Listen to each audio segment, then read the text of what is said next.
ice cream, bring that ice, boy. Walking, know that's how, yeah, they can't tell me. What is up, everybody? Hog of Duty here. Welcome back to the channel. Sorry it's been a couple days since I last uploaded a video. I've been actually extremely busy playing this game and playing other games and making stuff on my other YouTube, Bigjuicyhog Gaming. World of Warcraft's new expansion's getting ready to come out, so I've been doing some of that as well.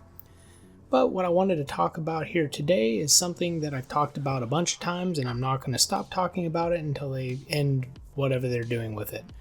And that is skill-based matchmaking. So as you see in the video here, I'm running around by the two little teal dots with a couple of my friends.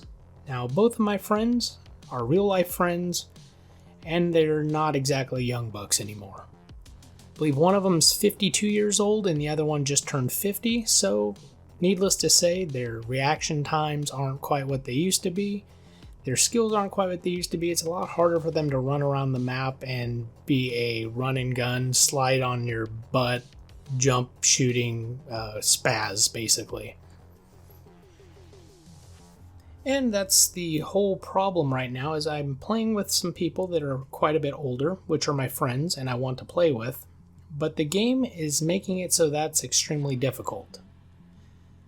And how is it making it difficult? Obviously, we've talked about the skill-based matchmaking in the past, and one of the big issues with skill-based matchmaking is when you're trying to play with your friends, it will a lot of times do kind of a little average, and if you're significantly better than your friends, they're going to be getting dumped on the entire match, while you'll be doing average to good maybe.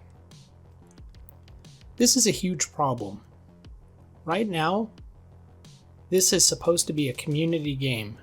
It's a game that people play for many titles, play with their friends, and as long as I've played, it's been a game that you play with your friends. Now, unfortunately, it's a game where your friends are eventually going to stop playing with you because it's not fun getting your ass kicked. And on top of that, some of those friends might not be as into it as I am, and they might just stop playing overall. We play these games for fun. And look at this nerd with a knife just sliding into the room giving me the hack. But we play these games for fun. And unfortunately, right now, I'm having fun with the game. Don't get me wrong. I think this game has tremendous potential. And look at this nerd in the corner. This guy thinks he's playing Modern Warfare 2019. What is going on? But anyways, we play this game to have fun. That's all we play the game for. That's what we play all games for. Like, I'm not going to be a Call of Duty professional. Like, I like to have a good KD. I like to win games. But I know I'm not going to be a Call of Duty professional. I don't want to be a Call of Duty professional. It's stressful enough just making videos and trying to stream, doing videos on multiple channels, plus work a full-time job, plus be married, plus have friendships. It's a lot of work. And I wouldn't want to add Call of Duty Pro to that. Not that I could, but I'm just saying. But I'm a decent player. I think I've got close to a 2 EKIA in this Call of Duty, which I think, judging by a lot of people's experiences, is actually pretty good. Now, my friends are around a 1 right now. So my one friend who usually I play the most with, he's usually around a 1.3 to 1.5 KD every year. He's about a 1.1, I want to say, after he had an absolutely terrible session tonight. Like, he just was not having fun.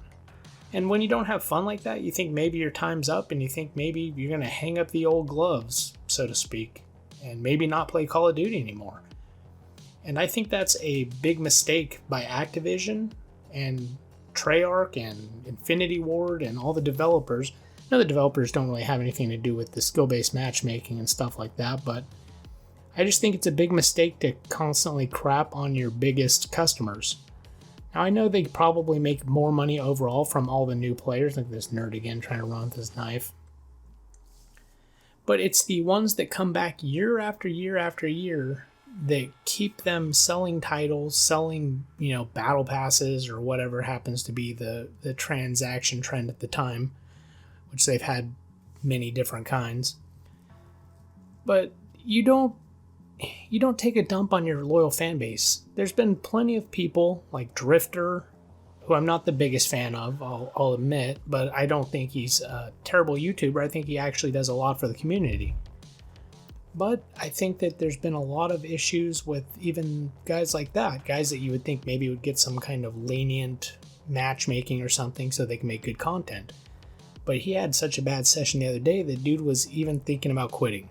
This is a guy who most people consider a Call of Duty Activision shill. Someone who gets invited to all the events, makes pretty much only videos on this game, and he was thinking about quitting and hanging it up from YouTube. Reminds me a little bit of last year when Nero decided he wasn't going to do anything with Modern Warfare and had to get a regular job. Those kinds of things are ridiculous. Like, why would you want to push your community away in such a way? It just doesn't make any sense to me. I've been playing Call of Duty since Call of Duty 2, and when I say Call of Duty 2, I don't mean Modern Warfare 2, I mean Call of Duty 2. And I played the very first multiplayer Call of Duty, and it was revolutionary back then. There's a sliding, knifing nerd again, and got him more times than he got me, so that's always a good thing. But I've been playing for a long time. I haven't played every single Call of Duty for the most part, but I've played a lot of them.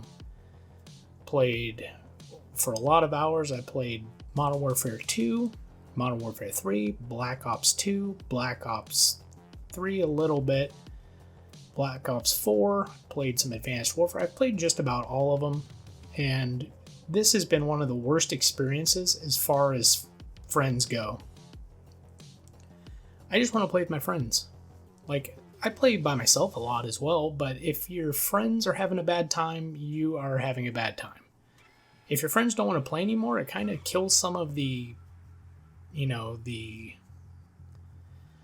know the right word. I guess the enthusiasm for the game. Like, if everyone's having a good time and playing, they'll want to pay for extra stuff. Like, I definitely was planning on getting the battle pass, and I probably still will, but I'm not going to be buying any microtransactions like gun camos and stuff like that if none of my friends are playing. What the hell's the point? I don't want to put a bunch of money into a game that none of my friends want to play with me. So that's the whole point of the video. I'm just hoping that sometime soon that Activision can find it in their greedy little hearts to not be quite as greedy, I guess, and give the community what they actually want. It's been so long, and by so long, I mean it's so long in Call of Duty years, because let's keep it real, this skill-based matchmaking crap has really gone into overdrive since last year, and unfortunately I think that Activision thinks that the skill-based matchmaking was one of the big reasons why they sold so well, you know what I mean? They think that the skill-based matchmaking was keeping the noobs around who were buying more stuff, but I don't believe that's true. I think what the reason why the noobs stuck around is they added a Battle Royale mode. And if we're talking about multiplayer, people aren't playing multiplayer. Like, I quit that game for 5 months because it was terrible. And I don't even like Battle Royales, but I can at least admit that Modern Warfare's Battle Royale was pretty decent, as opposed to, the multiplayer. The multiplayer was pretty garbage the entire time. Will admit I had a little bit of fun towards the end, but if I had to give it a grade, it would be a D at best. And unfortunately, even though the mechanics of this game are great, I feel like we're kind of going towards the same kind of grade. Like, I enjoy playing the game. I think that the guns are good. I enjoy the battles. I even enjoy the maps despite us needing more. I know Nuketown's coming out soon and we're going to be getting more with the Battle Pass, blah, blah, blah. But overall, I feel like the thing that's missing from this game now is community and heart, which I guess are both kind of the same thing. Because the heart of the game is the community, and unfortunately, the community's going to get killed off. It's going to become like World of Warcraft did after they added the looking for group function, except for worse, because this is a seriously toxic game overall anyways, and people aren't going to give a shit, if we're just being honest. So those are kind of my thoughts on the game so far, and the ridiculous ass, look at this bad aim by me, my bad, but I make up for it. But this is my thoughts on the ridiculous skill-based matchmaking. I saw a post on Reddit that was interesting. I saw Thunder linked to about it actually being performance-based matchmaking, which is actually far worse than skill-based matchmaking. So maybe I'll put a link to that post from Reddit in the comments. But as you see there, final score 27-12. My friends, one of them went positive, the other one just got absolutely duked on. And a few games later, he quit. But anyways, that's it for today's video. Hope you enjoyed the content, and I will catch you in the next one.